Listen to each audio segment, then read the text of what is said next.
Hi, I'm Mike Stanton. It's March 13th. This is the BAM Weekly Muni Market Update coming to you on a Thursday afternoon after a long week for the Muni Market here from BAM's headquarters in downtown Manhattan. I'm with Grant Dewey from BAM's Capital Markets Desk. Grant, thanks for taking some time away from the desk. Sure. Thanks, Mike. It really was a tough week. Kind of risk-off sentiment dominated the week. So you had weakness in treasuries. You actually had munis underperform quite a bit. So anywhere from 20 to 40 basis points. So liquidity was very poor and definitely a challenging week.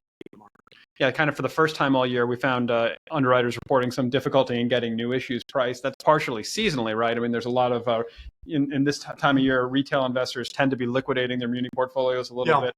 There were outflows this week of $373 million, so that puts a little bit of pressure, selling pressure on the market. And I think that is more market related. We will get the seasonal tax time pressure where flows typically are negative in that period as people are paying taxes or not putting cash into the muni market. So we got some bad news this week, and there's more bad news to come, you're telling me. Yeah, exactly.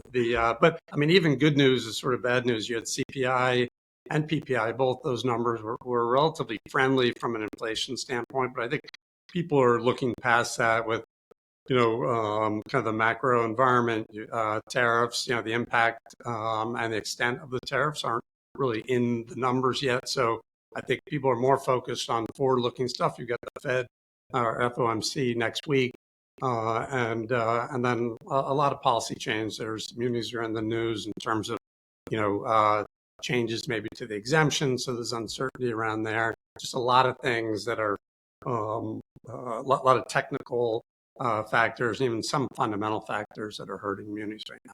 In the meantime, still about $9 billion of new issues priced this week successfully, including a nice slate of BAM insured paper. That was led by $59 million for the city of Arab, Alabama. That was priced by Frazier Lanier, and $22 million for Van Alstyne, Texas, which was priced by Baird Capital Markets. Looking at to next week, again, a little over $9 billion on the calendar. We'll see how that comes. Yeah. As you mentioned earlier, there is some overhang from the deals this week, especially on the competitive deals. So, for the first time in a while, I would say that a lot of the supply was not absorbed. So we're going into next week with a little bit of that overhang. So I do think in the near term, munis are going to underperform.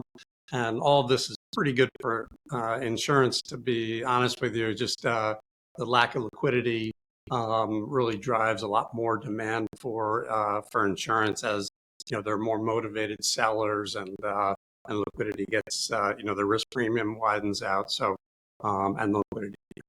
Very good. Thanks for your time and insights this week, Grant. We'll talk to you soon. Thanks, Mike.